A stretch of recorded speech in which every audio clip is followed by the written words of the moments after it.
Well, hey there, everybody. This is Jeff Phillips at Accountingfly calling in from Pensacola, Florida. It feels like summer already. I'm a little bit scared about that fact because it's not even mid-May yet, but we're going to have a long, hot one here in Northwest Florida. I hope wherever you are, it is a beautiful day and happy Thursday. Thanks for being here, and thank you for bearing with us as we moved around. You wouldn't believe some of these issues we both had in scheduling this webinar. And so, like, Sandra and I were just laughing how we're so grateful they were able to get to this point. And so, thank you for, if you moved with one of the changes, just thanks for that. If we haven't met before, I run Accountingfly, and appreciate your interest in our webinars. We try to bring content for firms that help on the HR and recruiting side. Of course, our goal at Accountingfly is to help match world-class accounting firms with the best high-performing CPA talent that you can find, and you can find them online, believe me. See some friendly faces out there and some faces that some names we don't know. So we welcome your feedback. My email address is jeff@accountingfly.com. If you're interested in learning more about how we help firms and guarantee delivery of senior and manager candidates through our program, we'd love to tell you more about that. But for now, I see a lot of names that are in the HR leadership positions, a lot of names in the recruiting side, a lot of names in the administrative side, and partners. And we're going to bring in Sandra, and we're going to talk about how to improve work-life balance for your accounting team. I'll tell you why I thought this would be an important session. We did 40 surveys of young CPAs between October and January of last year. And we asked one different question so many different times to try to get down to the bottom of a core issue. And that question is, what is the most important factor in your selection of your next public accounting job? And work-life balance was the overwhelming response. It was overwhelmingly more important than compensation. It was more overwhelmingly important than path to partner. It was staggering. So we looked at that and said, okay, how can we teach our firms how to maybe implement more work-life balance into the teams, into the accounting teams? So by the registration numbers, that seems like it's a pretty hot topic for you as well. So thank you for being here. I'm Sandra Wiley. And Sandra, do I have it right? Your job title has recently changed. Am I It right? has. Yes, you're right. I'm the president of Boomer Consulting Well, now. congratulations. I thought you were the Thank president you. now, and I knew I'd seen that, but I didn't want to like spill the beans if that wasn't like official, but it is official. So, but if you don't know Sandra, and Sandra, I want you to cover more about your background when you get a chance, but Sandra is president of Boomer Consulting. She specializes in HR and training, management, and strategic planning. She's a consultant to many accounting firms on this side. Sandra solves challenges. If you've worked with Sandra, you know that she's a big picture thinker and a tremendous advisor. And I will listen to anything she has to say, and I often do. And I hope, Sandra, while you're here, you will tell everyone about your work at Boomer.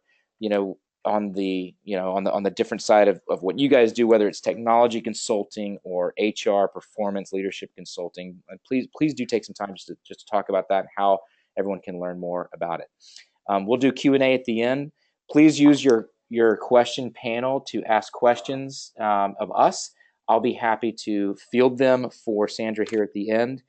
I don't think you'll be able to stump her. You can try, but I don't think that you will. And so we'll get some good dialogue going on towards the end. So, Sandra, I'm grateful for you, and I appreciate you being here today. And thanks for the presentation. I know you're on the road. I'll step aside and let you get going. Okay. That sounds great. Oh, Thank you so much, Jeff. I so appreciate being here. And I appreciate being with everyone who's taking an hour out of their day today to be here and have us have a nice conversation about this whole thing called work and life balance, which I'll tell you right up front, I am not sure I'm a total believer in balance. I think there's a lot of integration happening out there. I think there's a lot of harmony, but I don't, balance implies that it's a 50-50 split. we're going to spend 50% of our time at work and 50% of our time in the rest of our life, and it's all going to be kumbaya. And that I don't find many people or any people that let that happen. And so what we're looking for here is a little harmony, making sure that we find a good space for the people that surround us. So I'm so glad I'm here. And I will talk a little bit about Boomer, but I specifically today want to provide value to all of you. So I hope something within this presentation will kind of grab you and go, oh, we could do that, or oh, that's something we can improve on. I must say, I do know some of the names of the people that are on this session today, and I know that a lot of you are doing really good things out there, and you have very, very good initiatives happening within your firm. So that's why at the end, I love the idea of questions. I wish we were all sitting in the room together so that you could share each of the ideas everybody has together, because I think that's so important. But today, we'll get started by telling you, I think this is the greatest challenge that we face today. I believe with the 5 generations that are now in our workforce, we are truly overwhelmed, and sometimes staggeringly so, with the need for our companies, for our firms, to be flexible and to be able to give the kind of ability to each and every person within the company to really run their life the way they want to. Our biggest challenge today is the recruitment of staff. There's bar none, there's not a firm out there that's not telling me, look, I wish I could recruit at a higher level. I wish I could recruit more, which is why Jeff and I became good friends, because Accountingfly offers something that nobody else is offering out there in that whole recruitment area. But just because you recruit them and get them in, then what you've got to, you got to hold them, and you've got to engage them, and you've got to get them to collaborate and stay. And that's where the work-life integration comes into play. And I was challenged one time. I still cannot change my words. I still say work and life. A very good friend of mine said, you need to switch it around. It needs to be life and work. Because truly, the younger generation, the people that are coming up in our firms, they're teaching us something important, that life is about more than work. And life is everything about what you do. And so we probably should change the language there, and it should be more about life. So today, I want to take you through kind of a 6-step process that I think makes us take a look at our firms a little differently. I'll share some stories along the way of some of the things that I think we could do a little better. But we'll talk about how do you establish why this is important. And that won't be a big stretch for most of you on this phone. However, it's also really important that you guys are now, or you ladies, ladies and gentlemen, people are going to have to become salespeople to the other leadership team within the firm, because they need to understand why this is such a big need. So when I say sales, don't get worried about that, but we have to do that every day. We have to negotiate things. We have to sell ideas. You're going to have to do that same thing. Really having access to specific firm needs and assess what we need, what our employees' needs are, designing a program that will work for you. And what will work for you and your firm may be different than the person sitting beside you or in the firm the next building over. It's going to have to be very customizable to what you need. Of course, you've got to then implement it, and you've got to evaluate it along the way.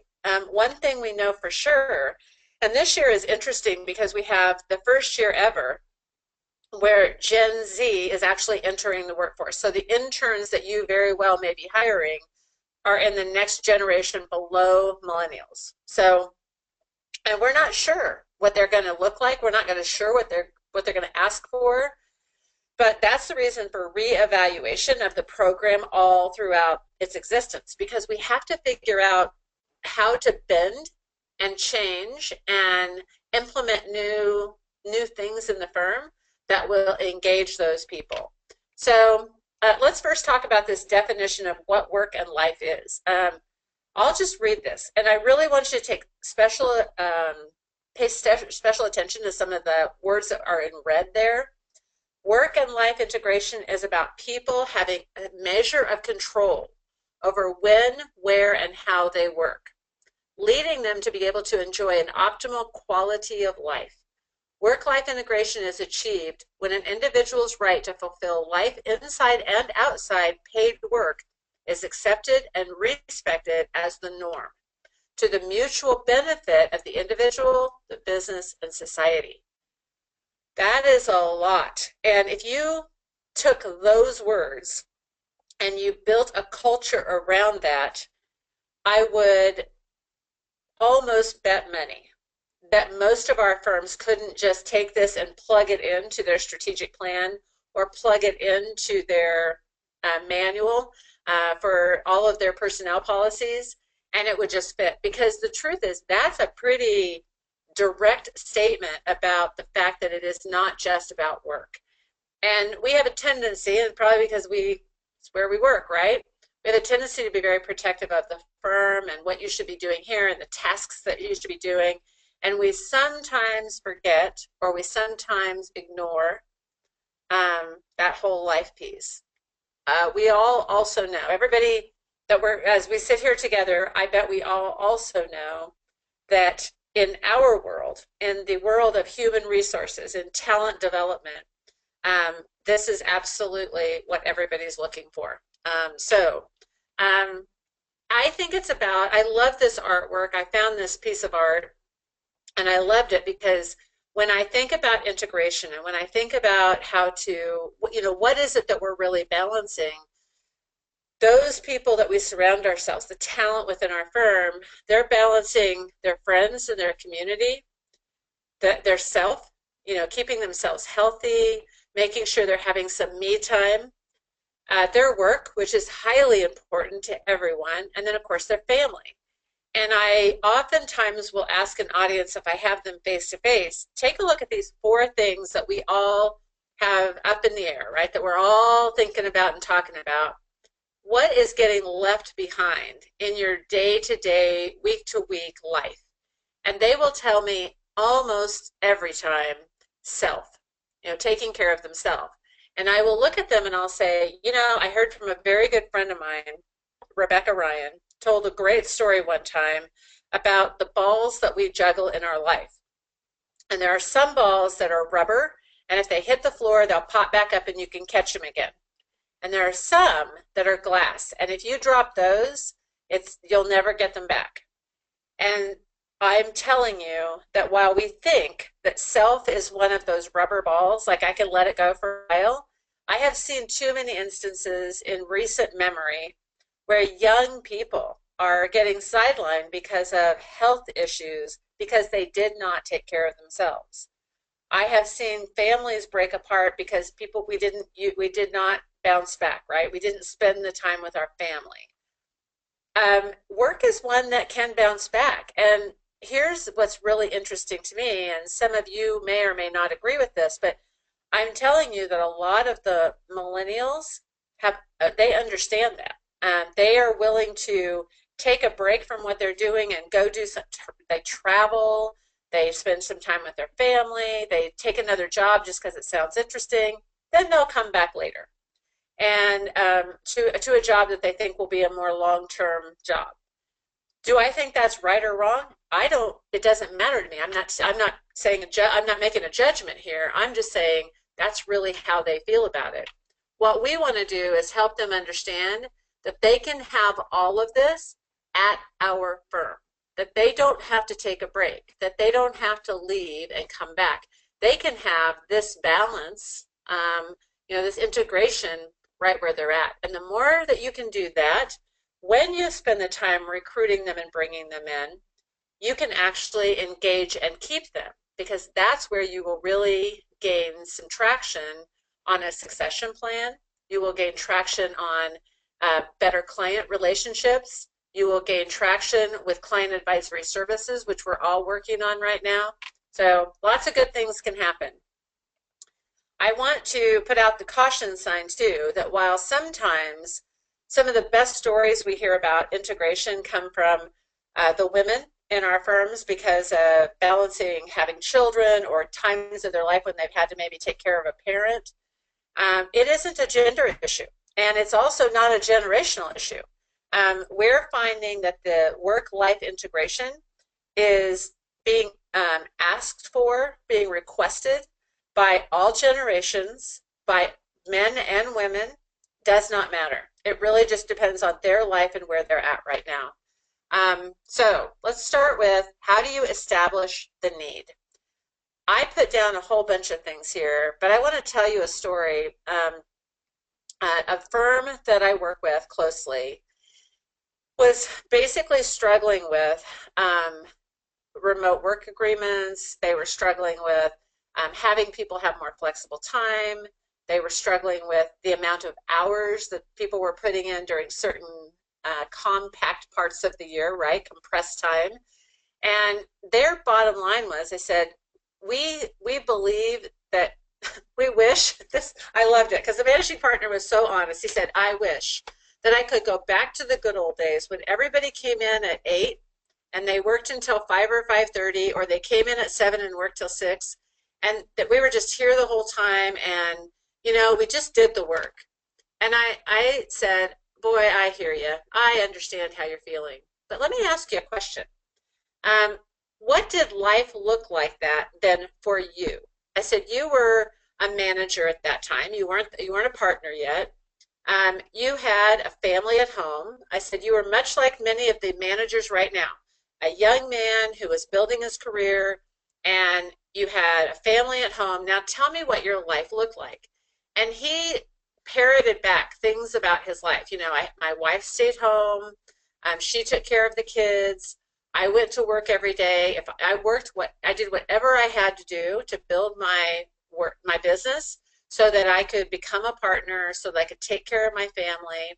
And I said, I am telling you, I don't believe that our managers today feel any different than you did about wanting to build their career and have a great family life and all of that. He goes, well, then why can't they just do what we used to do? And I said, because it is different. Now we have 2 people working. Many situations are we have both people working. We have a group of people that are coming up that are now managers that not only want a wonderful career, they also want to be able to say that they have their family time. They might have a wife's job or a husband's job or a significant other's job that is also very important to them, so they have to balance that. They want to have time in their community, and it is different today. So the ultimate goal is not different, but how they get there will be. And he said, well, they don't want to work as hard. And I bet many of you have heard this. They are not their work ethic is terrible. They don't want to work as hard as I did. I disagree strongly, vehemently. They want to work differently, but they have just as much desire to have a wonderful career. They may want it differently. They may want to do things differently, but they still want that. So in doing that, we have looked at establishing this need. Well, the need is there, right? We know that. We know that we want to raise morale within our firm. We know that we want to have more flexibility so that people won't leave us. We know that we want to not have employees that are so burned out that they just can't stand to walk through the front doors anymore. We want, when people think about our firm, we want them to think about, I want to go to work there because that firm is exactly where I want to be. They have the same values that I have, and they're going to allow me to have some flexibility. I am coming out of 4 days of communities. We have a Boomer Technology Circle community, and in that, one of the questions we always ask our members is, I want you to tell me what your name is, what your firm is, all of that kind of stuff, and then give me the one thing that you're working on that if you could fix it today, that's the initiative that you would work on this year. I had in my circle in the last 2 days, I had 25 firms that were sitting there, 50 people.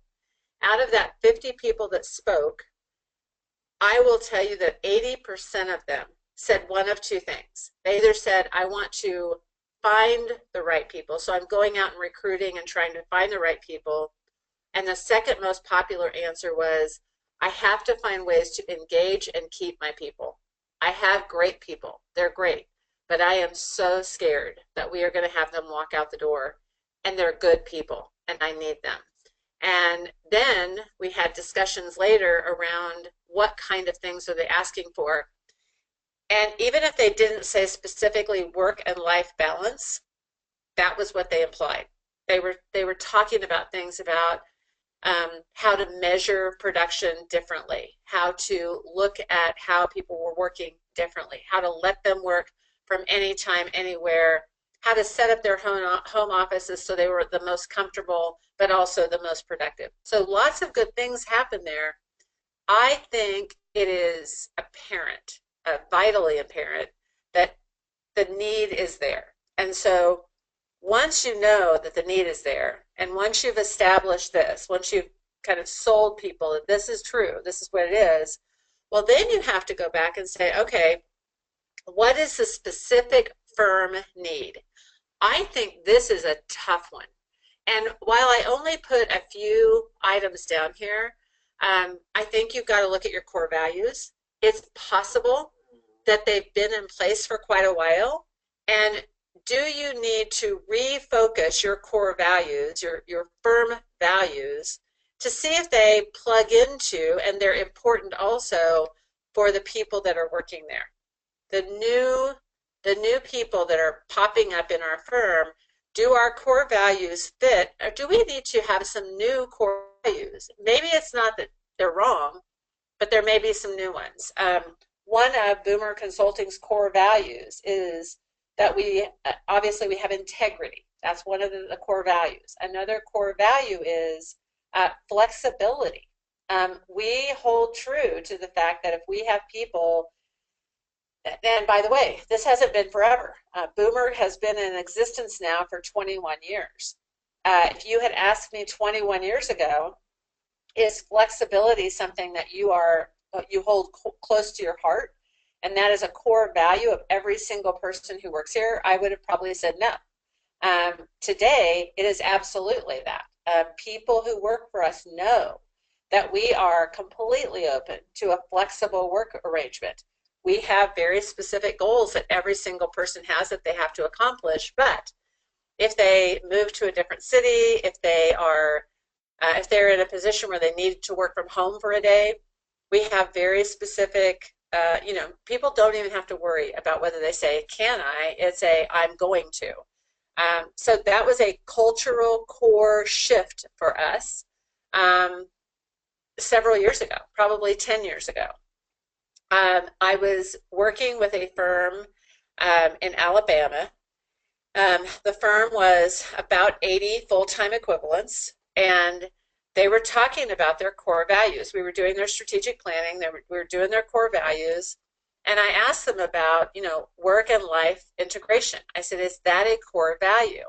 And it was kind of scary and kind of awesome all at the same time, because what I called the old guard, the people that started the firm, instantly said, that's not a core value. We don't hate it. We'll accept it, but that's not a core value.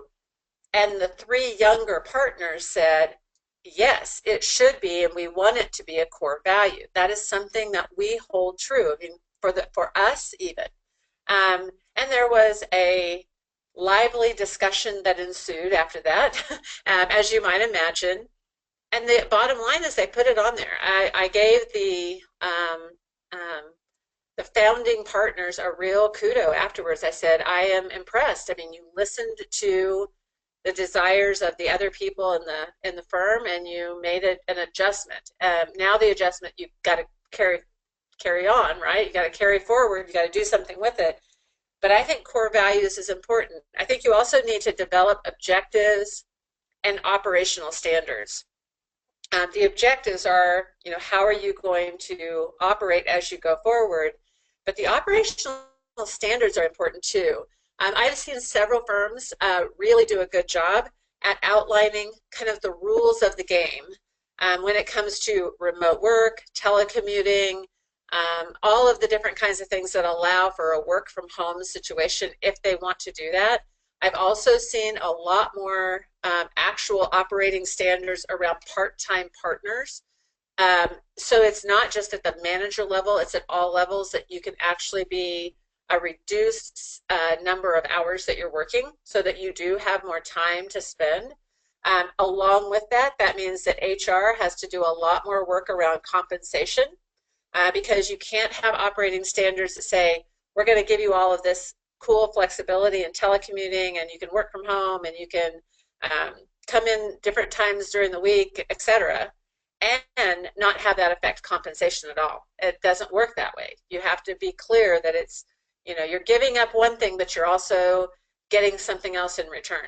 You're getting your time, but you're having to give up some of that compensation. You have to also address right up front, how do we address our client needs? And some people will push back and say, well, we cannot have these awesome new policies in place because we cannot fill the client needs. You can't fill the client's needs if there's only a one-on-one relationship with the clients. But that's not going to be the case because you're going to build operational standards around having more than one person that's involved with a client. By the way, that also sets you up for the client advisory services that we all have to be working on now. So that just goes back to standardization. Staffing issues, it might mean that you have to hire differently. If you have someone that really wants to go to a more reduced time, that may mean you need 2 people working instead of 1. From a salary standpoint, it may not mean any different because you now have 2 reduced salaries, but you can. It's going to have to be very creative. But staffing issues are another thing. And then, of course, there's the compression of time, which I think is, we've already talked about a little bit, but that compression of time is when people are getting burnt out. So those pockets of time throughout the year. So just another little quote here. When individuals are given the opportunity to integrate work and personal time in a way that works, they give their best efforts in all they do. That is the other thing. It would be interesting, again, if we were all sitting there together. What I hear is that if you have an agreement up front, if you have a good conversation about the good expectations from both sides of the world, that when work and life integration happens, that people truly throw themselves into it. They're so grateful to have that opportunity to work in a different way, that they actually are more productive than they were before, and they actually are happier with their job. So I think if you give that opportunity, and I want to give the caveat too that I don't think you just do it haphazardly. I think you really do need standardization around what you're doing and some rules of the game. This doesn't mean no rules. It doesn't mean overabundance of rules. It just means some guidance so that people understand what you're expecting from them. You also have to go to your employees and assess employee needs. So when we talk about employee needs, what we're looking at there is, I think it's good to go right to the source. The hardest thing that all of you are going to have to deal with is the fact that if you go to each individual person and ask them what they want, you might, so if you have 100 employees, you're going to have 100 different things that people want. And it may not be quite that bad, but it's going to be pretty scattered. It's going to be pretty big. So I would coach you to have some focus groups within the firm. Firm in California said we really want to listen to our employees. We want to hear what they have to say, but I don't think they're telling us everything. So I went in and I did focus groups with small pockets of people, and we were cross-generational. So we tried to have different generations in the room and different niches in the room. So we didn't want just all the auditors together or all the tax people, all the consulting people together. We wanted to have very cross-blended teams. So I had 4 or 5 people in a room at a time. I had a very standardized group of questions that I asked. All of them were around, work and life integration and overall engagement in the firm. And what you found out was like putting sand with a bunch of rocks in a cylinder or something, and the big things fell through. I mean, there were things that in every single group, there were things that were coming out. And so we went back, I went back to the partner group, went back to their exec committee, and I said, here are the 5 things that came out of literally every group I met with. And those 5 things are things that I think you can act on. They took those 5 things, they incorporated it into their strategic plan for the next year, so people felt heard. The other thing about that focus group is that I really, really worked hard to tell them, look, I want to hear all of the things you have to tell me, but please understand, by the time we're done, we could have 100 things to do, and the firm is only going to pick 4 or 5 of those. So you're not going to get the entire laundry list done, but you're going to get pieces of it done, and they really care about you. What I love about that group is I also was the facilitator for their leadership academy. It was a 3-year program. We did it in-house, and they had 22 managers when we started. 3 years later, we had 21 people sitting in that same class, so they had made it through the 3 years. The only reason we didn't have 22, because the one was promoted to a partner during the time that we were in Leadership Academy. And he decided that he had some other things he had to focus on. So we didn't lose him from the firm. We simply lost him to a partnership. So I must tell you, those focus groups were good. The focus groups were great. The really great part was that the firm acted on what they heard. I had the very same thing happen in a firm on the opposite coast. Pretty much same size firm. They decided not to have me come in. They just wanted to do it via SurveyMonkey. I delivered the results to them. I told them, I said, I'm not hearing them, I'm not seeing them, I couldn't question what they were saying, I'm just giving you the results. They decided not to do anything with that data. They lost a lot of people in the next couple of years.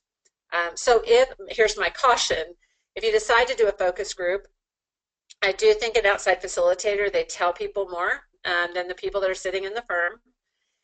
And secondarily, I think that having it face-to-face and then make a commitment to do something with it. If you truly don't think you can do anything with it, then don't do it to start with.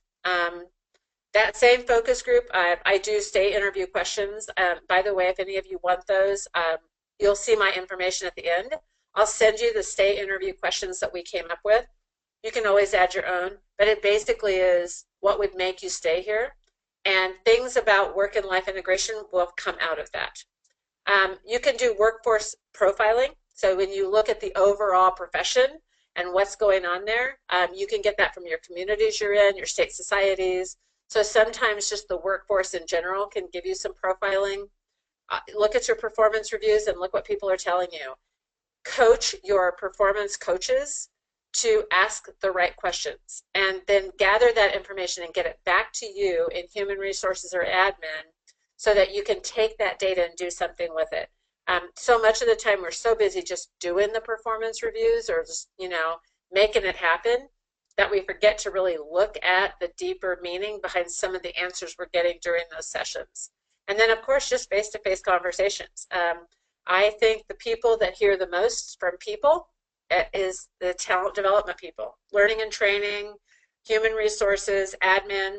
You're the ones that have your pulse, your finger right on the pulse of the organization, so you will know. So once you've done those, had those conversations, okay, so now you know you have an issue. You know that the firm is committed to doing something about it. You've asked people and you've gotten a good list of these are the things that I think we could do to really change the direction of the firm and really do some things that our people want us to do. Then you've got to design a program. And that usually is implemented through the Human Resources Department, or it could be admin. Depends on the size of your firm usually. But some of the things that we see overall within programs today that are fairly common is actual flexible work arrangement documents. So it's actually putting together a contract with somebody, and it's going to be either telecommuting, it could be part-time work, it could be that they want to work remotely during certain days of the week, or it could be I want remote work all the time. I hear people say that will never work. To have somebody never be in my office will never work for me. I need them to be with me some of the time. I will tell you, I don't believe that. From my personal standpoint, we have um, we are in 8 states now, and we only have 15 employees. So the very first, and I would still consider it one of our most successful transitions to full-time work from home was Ariana Campbell. Ariana works for us. She is a consultant now, but she started as a project manager. She had identical twin little girls that are absolutely the most darling little people ever.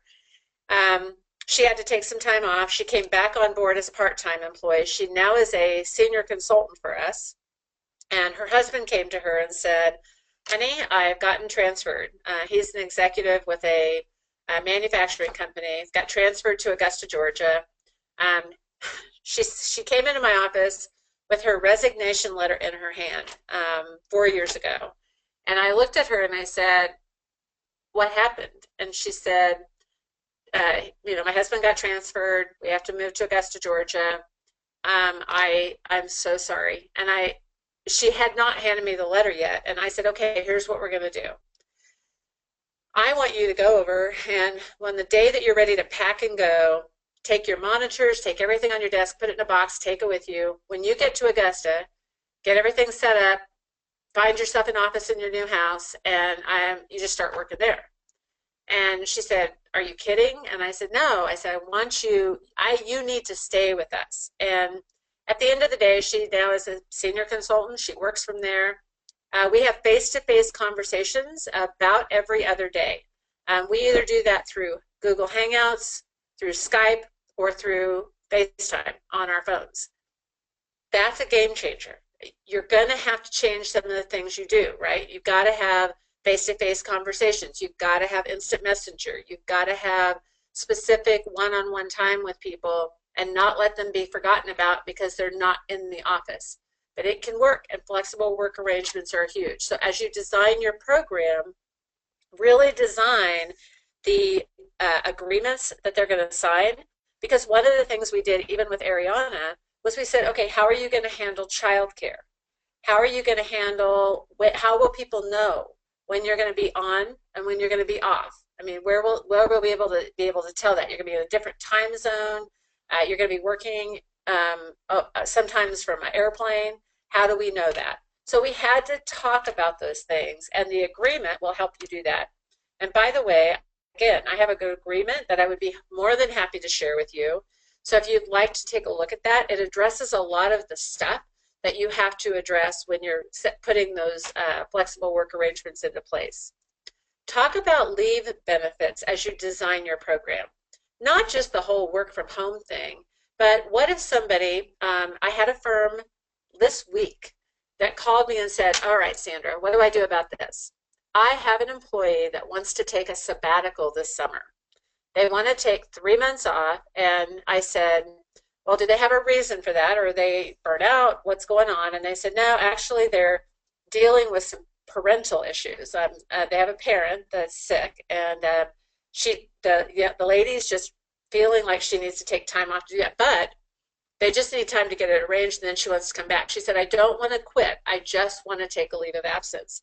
And we talked about what that might mean and what complications there could be, what kind of agreement she needed to put into place, what was going to happen to benefits, and those kind of things. So we had those conversations. At the end of the day, they're going to allow that to happen. Their bottom line, because the first thing I said to them, let's just go to the bottom line. Do you want to lose this employee? No, we do not. She is awesome. We love her. I said, okay, then the rest of it's just logistics. Let's just figure out how we're going to make it work so that it is fair for her, fair for you, and fair for the rest of the team. So think about, especially if you have some of those things come out of the surveys that you do, then leave policies might have to be adjusted. So that's important. Then, of course, it's just really talking it out so that the culture shift can happen within the firm. When you design the program, don't hide the program.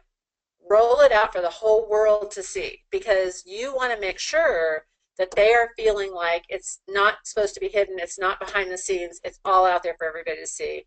And of course, there's health and wellness programs that a lot of firms have. And that can be anything from just, I've heard of Health Quest in one firm. I heard of the, weight loss programs. I've heard of on-site taking blood and taking blood pressure. And, there's just all kinds of things. But I think all of those things lend themselves to more work and life integration. The fifth thing, then, of course, you've got to communicate that plan. This is implementation. I put words on here that say senior management support. I must tell you that I really believe that if the people that are working in the firm see that the managers and the partners have a good, healthy work-life integration, that they too will feel like they can get that. If they see that the managers and partners are saying, hey, we've got these awesome new policies and these new guidelines, and it's going to be awesome for all of you guys to work the way you want to, but they never take a day off, they never take time with their families, they are stressed out all the time and kind of grumpy about it. You have to walk the walk. You can't just talk about it, you have to walk the walk. So I would implore you to make sure that you are trying to get your management people to also follow some of these guidelines, taking some time off, making sure that they are taking some time away from the business. And I put on here, don't forget electronic devices. And the reason I say that is because we have a tendency to be tethered to that phone, that computer, that iPad, that tablet, whatever we have, we're just tied to it. And I really believe in true free days, whatever days you're taking off. So if, let's say that you work 60 hours that week, but we've committed to no Sunday work. We're not going to work on Sunday. There should be no Sunday work. We're not logging onto our computer. We're not checking our phones for emails. We're not talking to our clients on the phone. Really taking time to recharge your batteries. I think that's part of the problem. If we're back in the good old days where we truly took time off and we didn't have the phone that we always were calling on and the computer we were always looking at, we felt like we really got to take a breath and step back and be away from it. Today, we don't have that opportunity as much. We believe strongly in free days. We believe in working hard, but we also believe in playing hard. And playing hard means getting away from it. One of the best things I've ever heard, and this was truly to address the senior management support, was sabbaticals for partners. They were trying to train the partners to be away from the office. And the original intent by the human resources director at that firm was, I think that I've got to prepare them for their retirement. And so her original thought was, okay, there were 5 partners in that firm, and they said each partner, one partner a year, is going to take a full 3-month sabbatical. And we'll start with the senior partner, and that person will take a 3-month sabbatical. And here's the rules. And the partners were the ones that made the rules. But the rules were, all right, you have to be away for 3 full months at a time. We don't care which 3 months it is, but you have to be gone for 3 full months. No computer. We'll shut your computer off while you're gone. No telephone back to the office. You have to go away from the office and do something else. And then 3 months later, you'll come back. And by the way, we'll pay you the same for the whole time you're gone. And we'll support you we will give you other people that'll do your job. We will support your clients while you're gone. But you got to practice being away from the firm. The original intent was, again, get them ready to retire. Here's what happened. First of all, they loved it. So the partners were truly rested and rejuvenated, and they were excited to come back to work as soon as their sabbaticals were over. The second thing that happened was that the people in the firm were excited because they were able to help those clients while the partner was gone, and they grew and they got better at their job. So they took on a higher level of work and they were more connected to those clients when the partner was away. The third thing that happened was that it didn't just get them ready for retirement, it got them ready, and they said all of a sudden they rediscovered parts of their life that they had forgotten because they were such workaholics. So they all of a sudden got a whole lot more interesting. One of them did a bike across America. Another one went and studied abroad, learned a new language, actually by immersion, went and lived in a different country and learned their language. They did interesting things, but when they came back, they weren't overwhelmed with all this work because somebody else had done it for them. So the team building and collaboration that happened was amazing. So lots of good things happened there. I would do encourage you to do that. I will tell you that that same firm that did that has now extended that to managers, and managers get a month of, each manager gets a month of sabbatical. I think they have 8 managers, so every 8th year. So it doesn't happen as often. It's not quite as long. But by the way, that's over the normal days off that they get. So it's not like that's their vacation. That's 4 extra weeks, and they have to take it all at one time. All right, success does take hard work, but not at the expense of health and personal life. Better work-life integration can lead to more productivity. So the last thing I want to share with you, and we're getting close to where I want to open this up to some questions, is evaluation of your programs. You know, look at things like realization and utilization. Look at turnover rates. Look at employee feedback. Look at your performance review. Start looking at the indicators, and as soon as actually, I would tell you, look at them now, and then implement some of the things that your employees tell you that they want, and then watch and see if things don't get better. Because that's, if you can track the numbers, you can really sell the program going forward. But you've got to make a commitment to doing a few things first.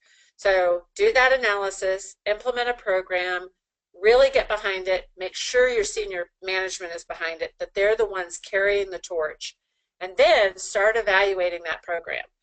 Over time, I think what you will see is higher revenue, you will see higher realization, higher utilization, way lower turnover rates. You get people to stick with you because they'll be excited about this because they help build it. And I think in the employee feedback, you'll see that there's some really great things there.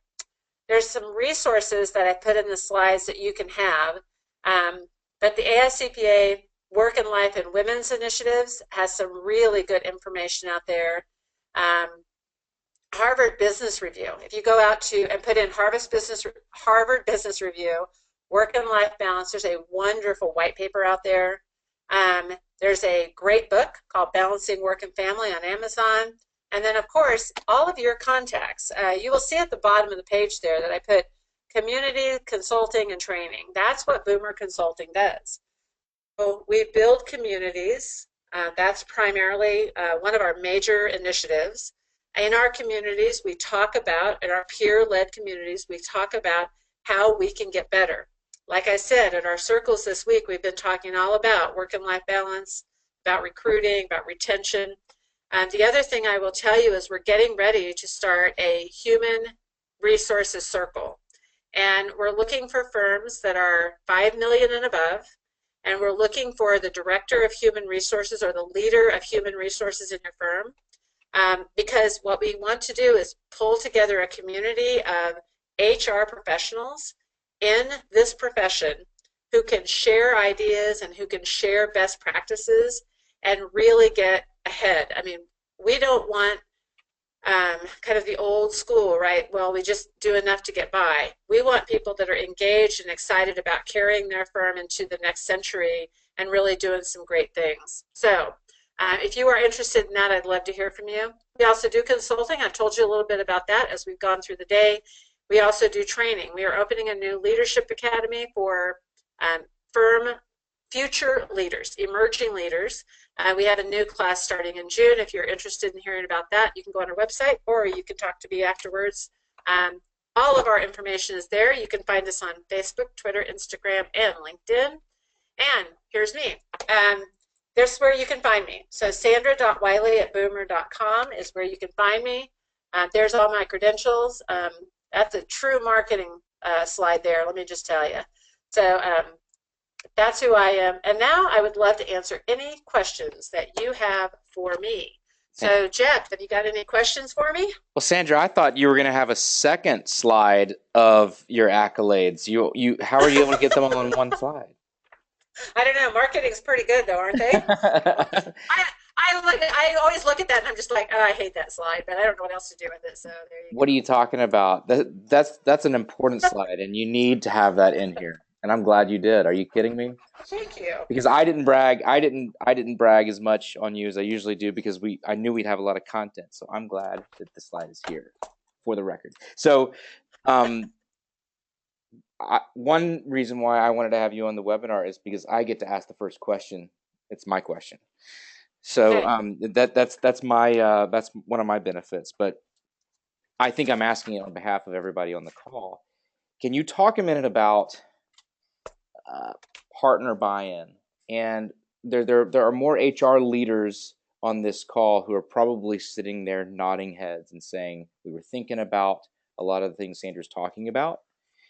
We've already been thinking about that, but what needs to happen in our organization is an implementation that sometimes takes buy-in at the managing partner level or maybe the people partner level. I know you have stories. What tools do they need to be bringing to bear to get buy-in at the partner level who might have some resistance on taking some of your initiatives forward?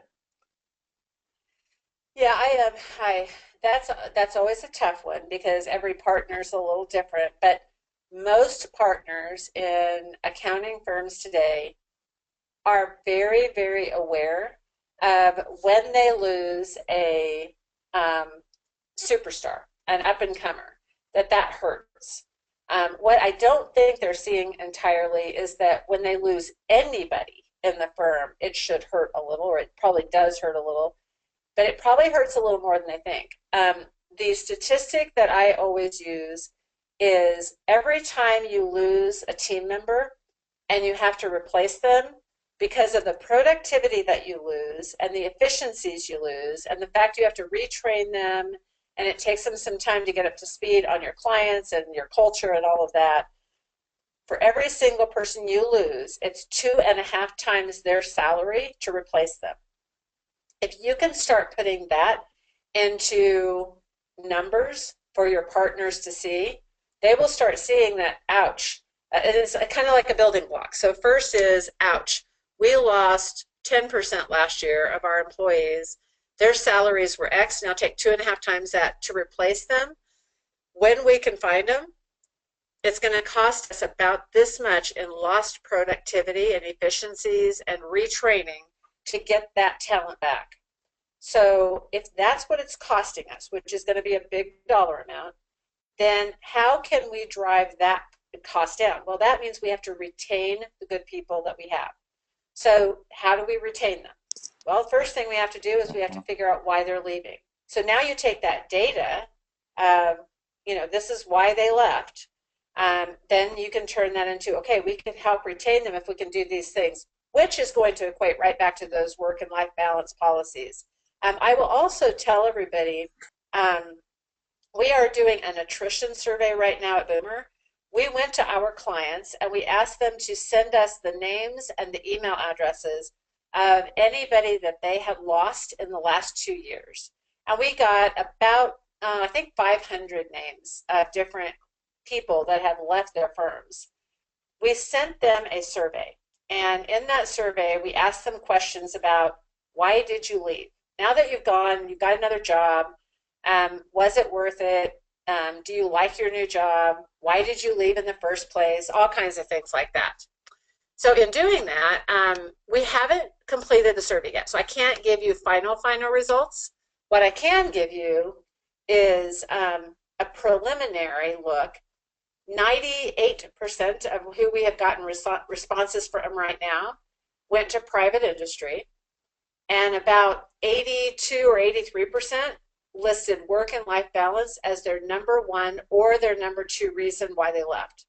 They could not take, in their opinion, this is their opinion, they could not take the hours and the compression of work, and they just had to get balance back in their life. And they felt like they could do that by going to private industry. Again, just one more piece of what you could present to your partners to say, look, it's like a puzzle you put together.